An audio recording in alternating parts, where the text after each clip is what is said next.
الله تعالی دا ورکړي دي چې الله تعالی د روزدار د پاره په سمندر کې میان د مغفرت دعاګانې غواړي سمندري مخلوق ولا هم دعاګانې غواړي چې یا الله د دې کس بخنه وکړه د مغفرت وکړي د کوم روزدار د پاره چې د روزې لحاظ ساتي د ګناهونو نه ځان ساتي او حدیث کی راضی چې کله الله تعالی یو بنده سره محبت کوي جبرئیل علیہ السلام ته وایي جبرئیل پلان کی سړي سره زما محبت دې تو سره محبت وکړه جبرئیل علیہ السلام په اسمان کې اعلان وکړي فرشتو ته پلان کی سړي سره الله محبت دې پلان کی سړي او خدای سره د فرشتو زما محبت دې پلان کی سړي او خدای سره تاسو محبت وکړي اسمان فرشتي او بیا پزمکه کې هم اعلان وکړي چې پلان کی سره د الله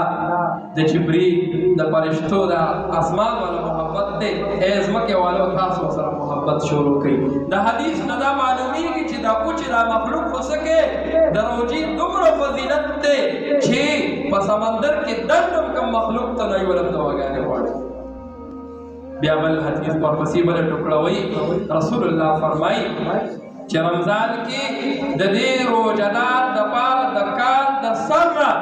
جنت روزانه خیسته کول شي د کال د سر نه شروع وي جنت خیسته کول شي چې په رمضان کې به زما بندګان روزي نیسي او هغې به راځي او د هغې اعمال به قبلېږي نن موږ تاسو که منکر وړه ورته کې ښادي وي پروګرام وي نو څومره د دوه درېو میاشتو نه مخکې نه پلینې جوړي چونې ووهو دا وکړو دا به وکړو دا به دا چل وکړو ویناګانې دي او بیا الله تعالی د خپل بنده لپاره یولس میاشتې مخکې تیاری شروع کړي دا به څومره ښکلی خوند ولري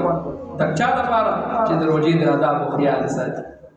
ورپسې بل جز کې وایي د روژه په رمضان کې سرکشه شیطانان وتړلی شي د دې لپاره چې زما دا بندګان صرف زما عبادت وکړي نن موږ تاسو وینو کنه بعض خلک وایي کم دی هغه شیطانان یې کم دی تړلي دا خو ډېر راوتي دي نه د دې دا مقصد نه دی حدیثو کې وایي سرکشه شیطانان نن موږ تاسو خپل مساجدو ته وګورو په غیر رمضان کې دومره مجموعي نه وي خپل ځان ته وګورو 11 میاشتې مو چېرته قرآن راغستی دی نه 11 میاشتې موږ چېرته د ګناه نه ځان ساتلی دی وایي نه او رمضان چې شي نو دا خپل زړه م راته وایي روژه دې نیولې ده ګناه مه کوه روژه دې نیولې ده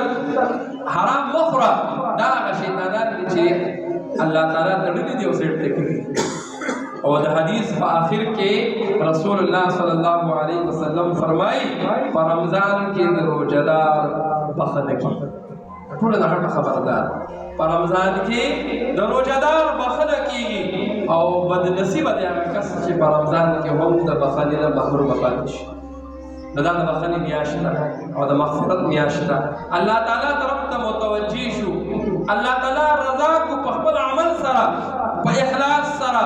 په روژو سره په تلاوت سره په مال لګولو سره او دغه رنګې څومره اعمال چې موږ ته شریعت ویلي دي د هغې په کولو سره د څومره کارونو نه او د کومو خبرو د ګناهونو نه موږ منع کړي یو په هغې په پرېښودو سره چې موږ څوک وو د الله تعالی نزدېکت حاصل کړو الله تعالی رضا کړو او یو بله خبره چې په رمضان کې په خاص طور باندې رسول الله صلی الله علیه وسلم فرمایلی دي چې وردا د یو بل سره د غمخوارۍ کولو ده د یو بل د خیر خبر تپوس پوښتنې ده د یو بل ته د روژه ماتې د ورکولو ده